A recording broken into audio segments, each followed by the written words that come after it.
Bonjour et bienvenue sur cette chaîne. On se retrouve pour une nouvelle vidéo sur un sujet un peu nouveau, une fois n'est pas coutume en ce moment, vous avez vu. Donc la dernière vidéo que j'ai postée, c'était une sélection de patrons de couture pour refaire ma garde-robe. Et dans le questionnement, quelles sont les pièces qui me vont, justement comment me refaire cette garde-robe pour qu'elle me convienne au mieux, la question de la couleur s'est posée dans le choix des tissus et dans la façon que j'ai de les porter. Donc je vais faire deux vidéos sur cette question de la couleur. Et celle-ci, la première, va porter sur la question de la colorimétrie. J'ai mis du temps à faire cette vidéo parce qu'en fait je me suis posé la question de la légitimité. Je me suis dit mais est-ce que moi les vidéos que j'ai regardées sur la colorimétrie, je ne me suis pas reconnue dans certaines.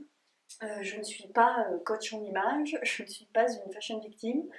Je me maquille à peine, voilà, bon, je travaille pas sur mon image énormément. Moi, ce que je recherche, c'est un accord entre ce que j'aime porter et ce qui me va. Et puis je me suis dit non, non, tu as tort. Je sais qu'on est nombreuses à faire cette démarche de coudre ses vêtements, de se faire des vêtements sur mesure parce que peut-être on rentre pas exactement dans les standards de la fast fashion.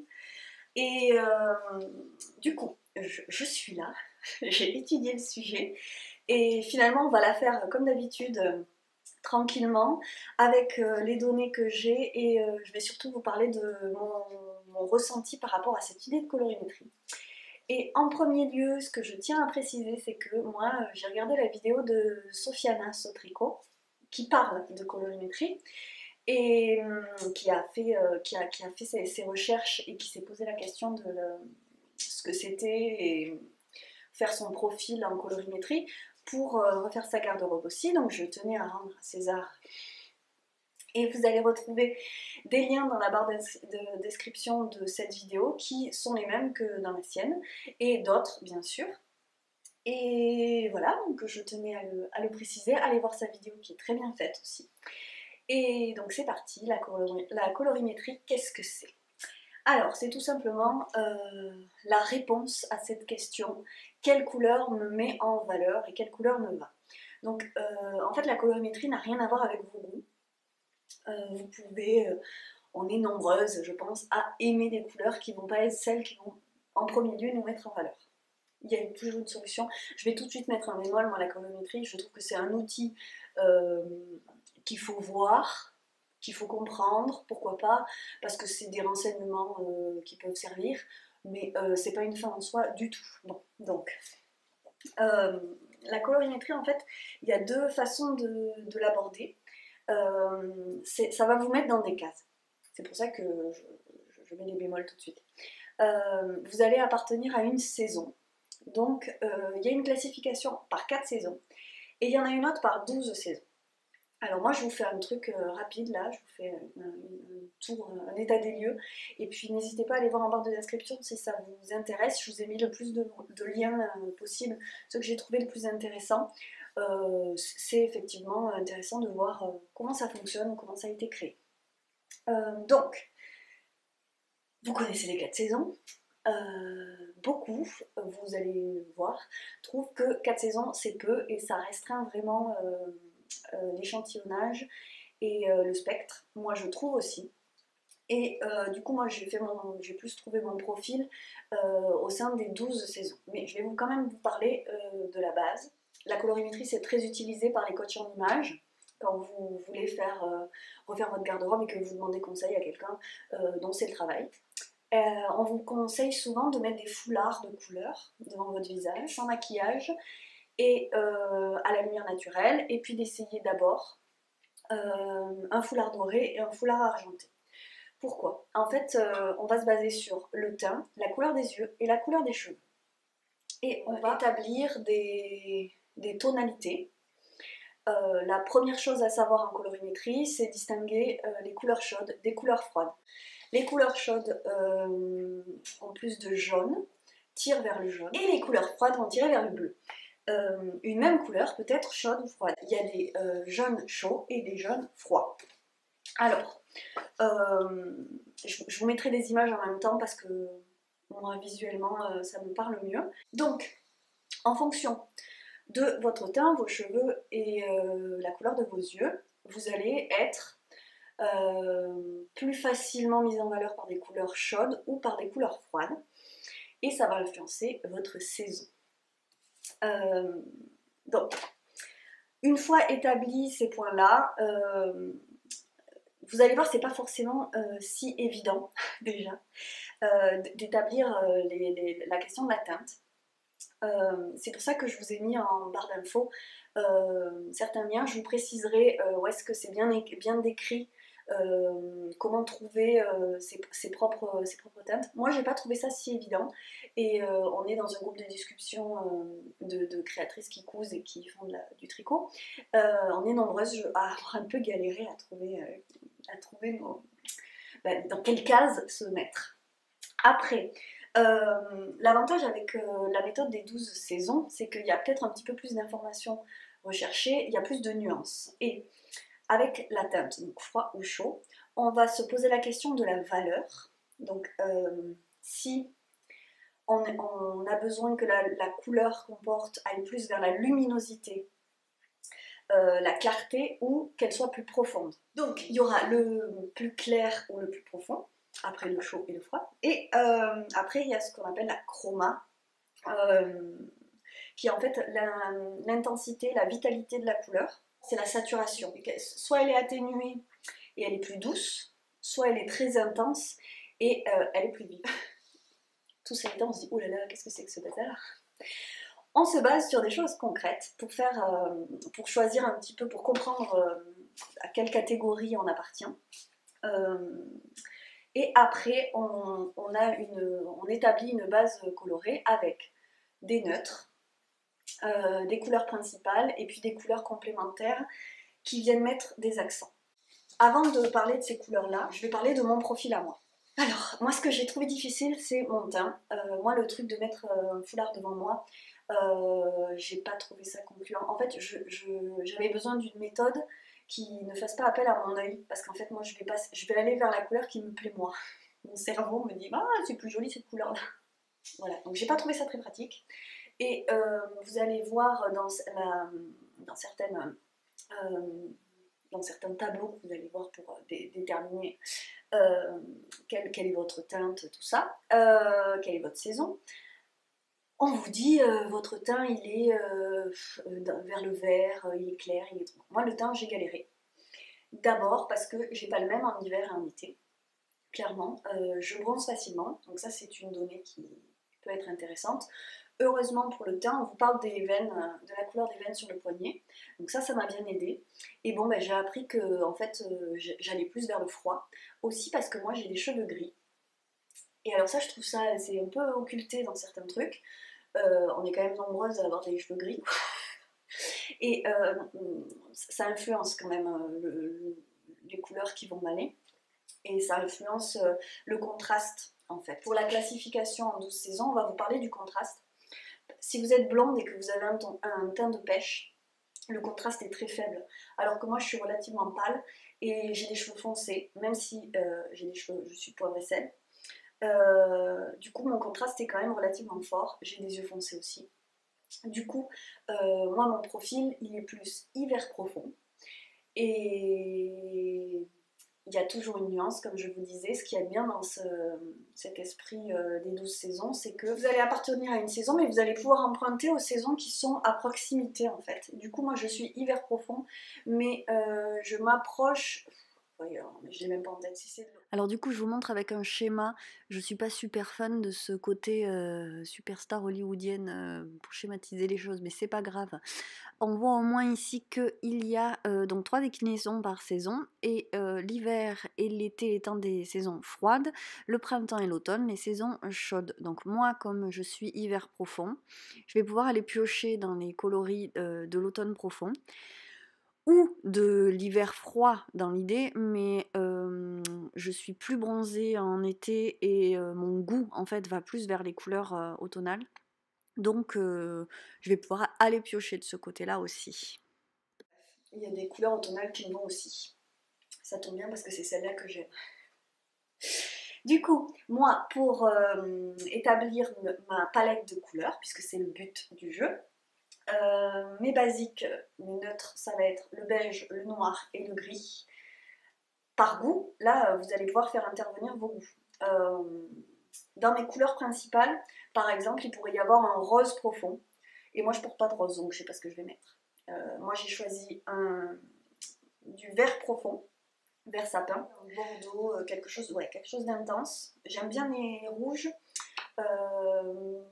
Le rouge coquelicot me va aussi, mais de préférence, je vais plus aller vers un rouge foncé. Après, le bleu foncé aussi. Bleu foncé, voire bleu profond froid, en fait. C'est ce qui va me mettre en valeur. Et alors, moi, ce qui m'a énervé, c'est que le jaune n'était pas du tout dans ma palette, ou alors c'est un jaune très clair, enfin très intense, et c'est pas du tout ça, moi, que je porte. Moi, j'aime les jaunes chauds. Et ils ont plus tendance à être dans ma palette automne.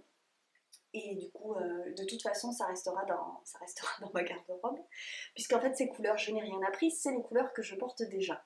Mais ça peut être intéressant, c'est là qu'on va parler de l'utilisation de la colorimétrie, de savoir quand même ce qui nous va ou ce qui ne nous va pas. On peut découvrir qu'une couleur nous va, par exemple, le rose, effectivement, m'irait, et je sais dans quelle tonalité il m'irait.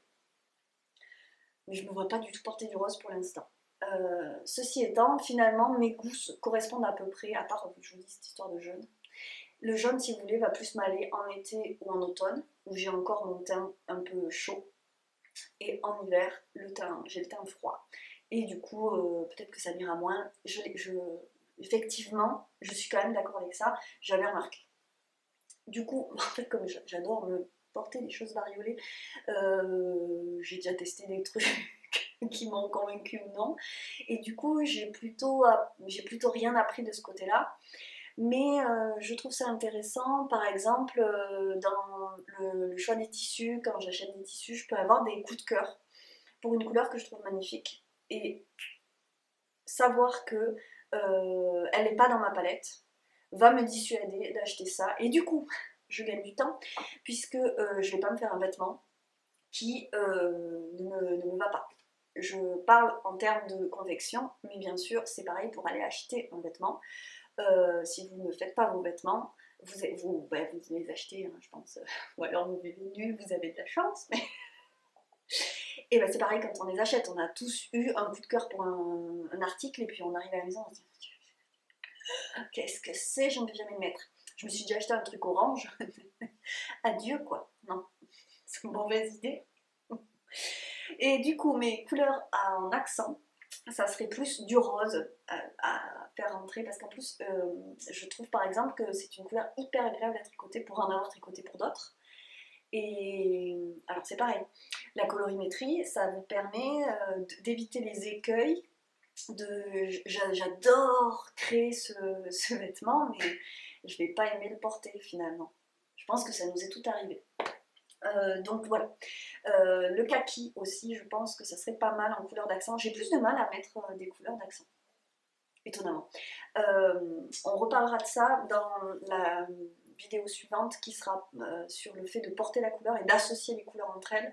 Et des petits conseils comme ça que j'ai pu glaner. Et c'est intéressant de voir qu'on peut jouer sur les tonalités, donc sans trop non plus, parce que si vous voulez rester dans votre palette, vous n'avez pas tout le spectre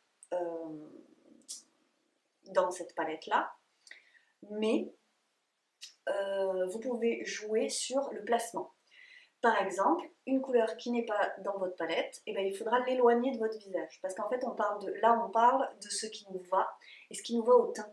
Donc c'est ce qui nous met en valeur au niveau du visage. Donc si cette couleur n'est pas portée en haut, par exemple, une couleur qui n'est pas forcément dans votre palette mais que vous aimez, ben, vous la portez en jupe, en pantalon, en collant. Voilà. Je suis pour la fantaisie. Et on verra aussi que dans les couleurs... il y a l'esprit de la notion de matière et la notion de volume et de coupe aussi qui joue. Donc ce n'est pas une fin en soi la colorimétrie, la couleur, ça c'est une façon de voir les choses. Et je voulais faire cette vidéo parce que parce que je trouve qu'il faut mettre de la couleur dans sa garde-robe. Moi j'ai connu des personnes qui ne s'habillaient qu'en noir et blanc. Et parce que c'était plus simple, et puis parce que c'était très bien comme ça. Et en fait, au fil de mes recherches, j'ai trouvé cette phrase que je trouvais être un super conseil. Suivez le sens de votre journée. Et c'est tellement vrai quoi. Moi je pense que des fois la couleur nous fait du bien. Bon, toujours la couleur nous fait du bien. Vous voyez peut-être autour de moi, je m'en suis rendu compte en faisant le cadrage. Moi j'adore le vert des plantes. J'ai ce mur bleu dans ma maison. J'ai de la déco rouge et de la déco jaune. J'adore le bois aussi. Ça illumine quand même. Faut se rappeler qu'on ne vit qu'une fois, alors que la couleur, c'est un petit truc qui peut nous faire plaisir. Voilà. Et je pense que les personnes qui me suivent déjà sur cette chaîne aiment la couleur, quoi. Vous êtes nombreuses à me dire, moi aussi je papouille mes cheveux colorés. Je les expose. Vous voyez, j'expose mes laines colorées. Voilà. Bon, c'est quand même un plus qui peut égayer nos journées aussi. Je vais rester sur quelques règles sur la couleur quand même. Quand vous avez choisi votre palette, quand vous avez compris votre palette, vous n'êtes pas obligé de vous y restreindre et puis vous pouvez associer les couleurs entre elles aussi, sans trop. Moi je pense que il faut rester dans la mesure. Et du coup, se faire plaisir. Donc je vous dis, si une couleur vous plaît, mais que vraiment elle ne vous met pas en valeur, ben vous la portez, ou alors vous la portez en accessoire, ou vous la portez en bas. Vous pouvez l'associer à une couleur qui vous va. Parce qu'il y a la question aussi des couleurs complémentaires, on en parlera à un autre moment, mais c'est toujours possible. En fait, il ne faut pas se bloquer les portes. C'est pas parce que, bon, je dis ça, mais je ne pense pas que quelqu'un établisse sa palette, aille voir par curiosité qu'est-ce qui lui correspond le mieux et se dise ah bon ben moi j'adore le orange, c'est pas dans ma palette, ah ben adieu, je jette toutes mes fringues orange et j'en mettrai plus jamais. Non, je me doute bien, mais bon, je précise quand même. Non, parce que c'est quand même assez fermé, c'est un truc qui met dans des cases, quoi, donc c'est dommage, c'est dommage, faut pas s'arrêter là. Les règles en couleur, c'est de ne pas porter plus de 3 teintes différentes dans une même tenue. Ça commence à faire déjà 3 teintes. Et de porter le sombre en bas qui allonge pour que ça allonge la silhouette et la couleur qui met en valeur le visage, plus près donc du visage. Et on part aussi du clair vers le sombre, c'est-à-dire qu'on met le clair dessous et on met le sombre dessus. Donc ça c'est un petit accent, c'est ça que je voulais parler dans la vidéo d'après. Du coup, je vous laisse là-dessus. Vous me direz si vous avez trouvé votre palette, qu'est-ce que vous en avez pensé. C'était une petite vidéo vraiment d'information parce que moi j'ai découvert ça, je me suis beaucoup documentée, j'ai essayé de voir un peu, de faire ressortir le positif de tout ça. Et je pense que ça peut servir quand on fait ses vêtements. Et je pense aussi que quand on commence à coudre et quand on commence à tricoter, notre objectif c'est pas ah je vais faire toute ma garde-robe, mais peut-être que si vous avez maturé un petit peu ces pratiques-là, vous avez envie maintenant de faire des choses qui vous vont et voilà.